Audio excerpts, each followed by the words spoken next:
Nouveau cadre de coopération entre le Fonds monétaire international et le Kenya.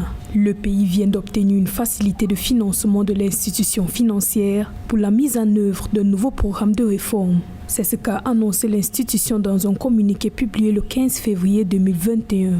Ce programme aidera à réduire la vulnérabilité de la dette grâce à un effort visant l'augmentation des recettes fiscales et un contrôle strict des dépenses, ce qui permettrait de préserver les ressources pour protéger les groupes vulnérables. Il va remédier aux faiblesses des entreprises publiques tout en renforçant la stabilité financière et la lutte contre la corruption.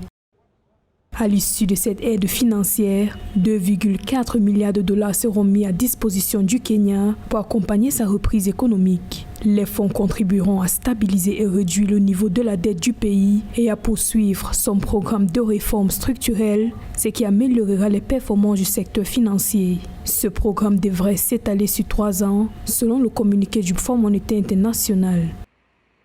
Toute la question aujourd'hui, c'est que sans argent, sans financement alloué correctement, il est difficile qu'un pays se développe. Il est important que l'appétit de l'argent, des moyens financiers pour le Kenya devienne important. Mais en fait, si cet argent va dans les infrastructures de base pour faciliter et améliorer la compétitivité du pays, il n'y a aucun problème. Et le niveau d'endettement est une question qui est suivie de près par les parlements des pays. Et c'est au Parlement kenyan de pouvoir regarder si oui ou non le niveau d'endettement est soutenable par rapport aux ambitions.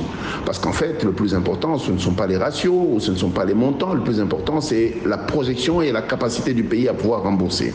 En 2021, le FMI s'attend à une croissance économique de 7,6% pour le Kenya. Au cours des derniers mois, le pays a engagé des négociations avec plusieurs de ses créanciers pour obtenir des moratoires sur le remboursement de sa dette. Une stratégie qui vise à consacrer les ressources destinées au service de la dette à la mise en œuvre de programmes sociaux.